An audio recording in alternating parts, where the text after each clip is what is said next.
Hello, and welcome to the Microsoft Dynamics SL connector for AvaTax. In this demonstration, we will walk through the basics of what the Dynamics SL connector does for AvaTax.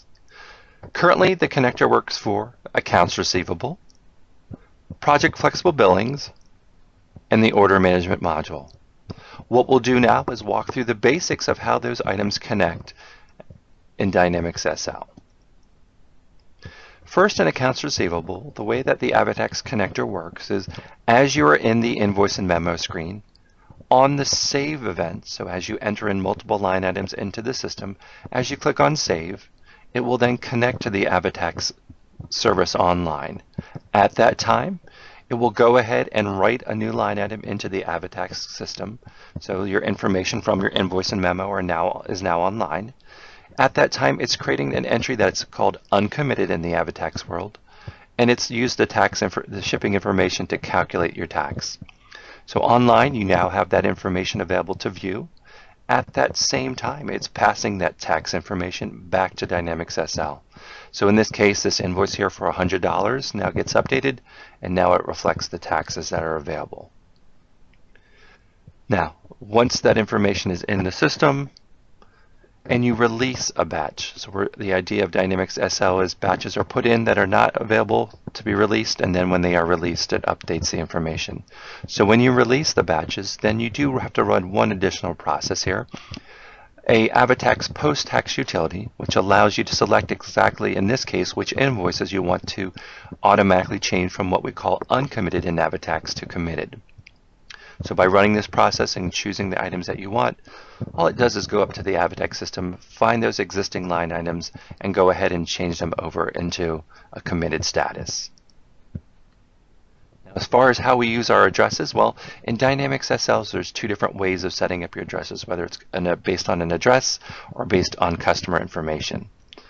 So in the first way, you can set it up that it's going to use the general information about your customer, meaning the customer's registration number to decide whether it's taxable or not, or even the AvaTax entity use codes to decide the items that are taxable. And as far as addresses, it's going to use the main address that's set up on the address tab.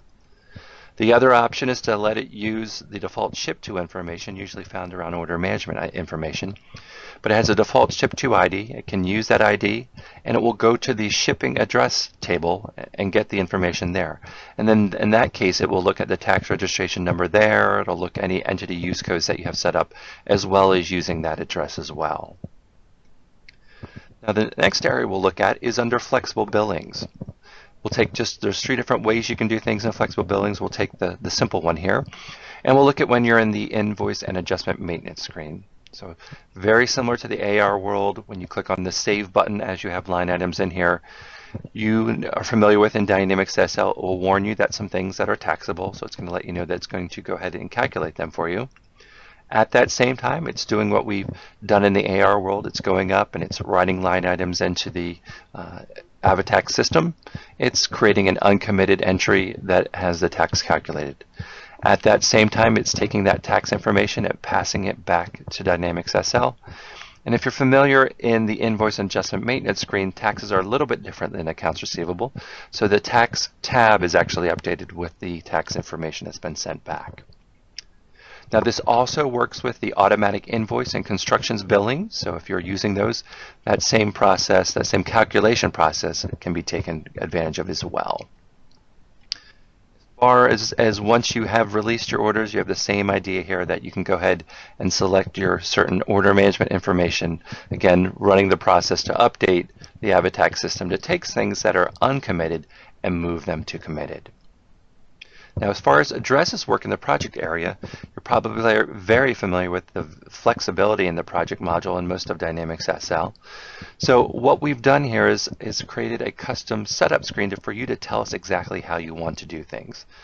So you actually have the ability to tell us For example, if we generally in our project set up our ship to addresses, and that's where we want to be able to use the ship to addresses to calculate our taxes, you can do that. You see down here we have this whole sequence area, so that first sequence can be set to the idea that that's the ship to we should use.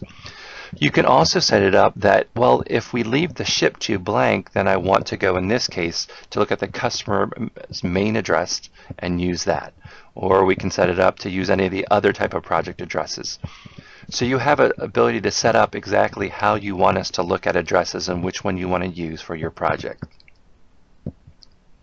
The next area is around order management. And order management is a little bit differently. In the order management module, of course, you're familiar with the sales order screen, and each sales order will create at least one or multiple shippers that go with it. So because the shippers are kind of what's actually going to be billed, what we do in this process is slightly different. So in the sales order screen, as you save entries into the sales order screen, it does actually go out to the AvaTax system.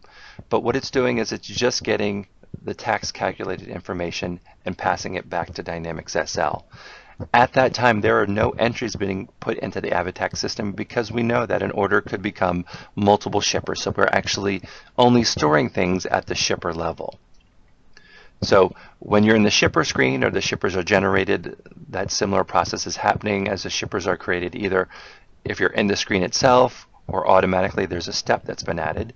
It will go up, and that will work like the other systems where it's actually putting the detail into there. So it's getting the total of your shipper up to the AvaTax system, calculating the tax, putting it in a uncommitted status, and then passing that information back to the shipper screen.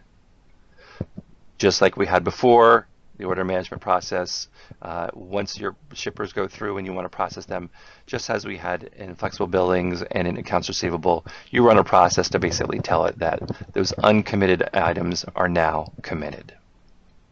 And as far as addresses and shipping that we use here, we use, of course, under the shipping information screen, the shipping information that you've set up. We use that to pull it and decide exactly what address to pass up.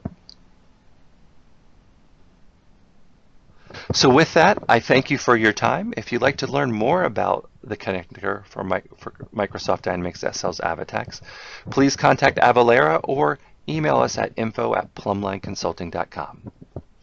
Thank you.